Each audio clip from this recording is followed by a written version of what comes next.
Now that we talked about protecting your intellectual property and protecting your ideas, I want to talk about the strategy that's traditionally been considered a defensive business strategy. This video is brought to you by Appy Pie Academy. But I actually see it as an offensive business strategy, and that's the idea of creating a moat around your business. If you're not familiar with what a moat is, here is a picture of one. You see, this is a castle, but it has this little lake around it, and that lake is the moat. And traditionally, moats are built around castles or towns so that they can be protected defensively, right? It's way harder to attack this castle if there's a moat around it, because while people are trying to cross this moat, people from the castle are shooting arrows at it and stuff like that. So that's the moat. But how do we create this analogy for your business, this kind of a defense that nobody can enter, like a big barrier to competing with you? Let's talk about that.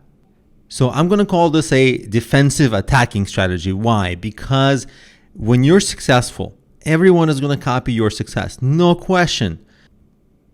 So you have to out-succeed everyone and run away from the competition, because anyone can copy or rebuild what you built. Like, for example, it might take a good software development team to build the core features of Facebook or Uber or any of the, like Airbnb or any of the cool, gigantic billion-dollar businesses. It's quick to rebuild that software, no problem. That's not the problem. Software is like a small, tiny barrier. Good teams can build it, but what is really nearly impossible to create is that billion users that Facebook has, the branding that Facebook has, those interactions and the photos that they posted, and their friends are all on there. So you can't just get one person to join because it would be pointless for them. All their friends are there. So you almost have to pull it as a community. And that community and all that activity and all that history is becoming a stronger and stronger moat for Facebook every day.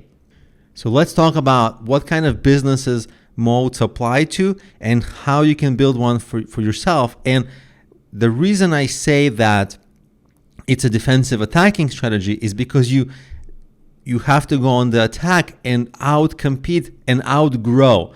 In most cases, your goal shouldn't be to just protect, defend, hide. In most cases, it should be run away from the competition and outcompete them. That's my preferred way of doing. That's the way for most technology companies to do things anyway, because you have to grow anyway. Might as well just grow faster and better. So what kind of businesses this applies to?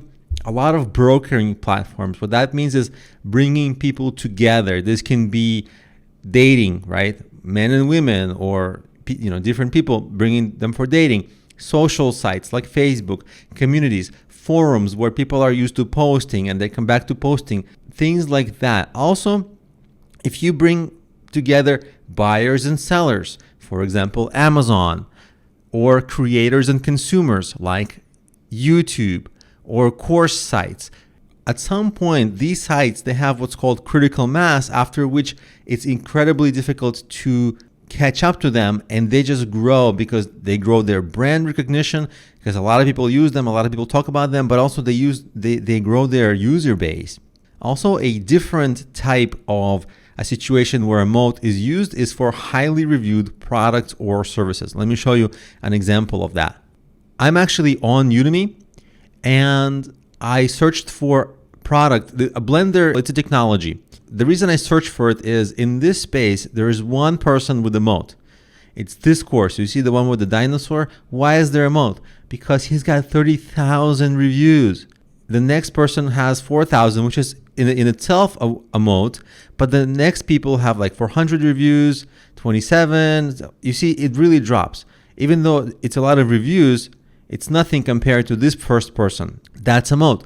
And you see that everywhere. You see that on Amazon. You see this in service review sites.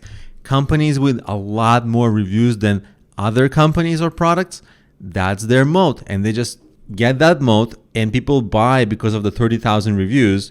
That's a big factor in selling. And so more people buy, therefore more people review. And that's a perpetuating kind of a snowball effect where Maybe the course is not even that good, but people just buy it because of the extra reviews. And obviously, again, because more people buy it, more people review, and the gap just keeps growing. The gap between the first and the second person just keeps accelerating because of this nuance.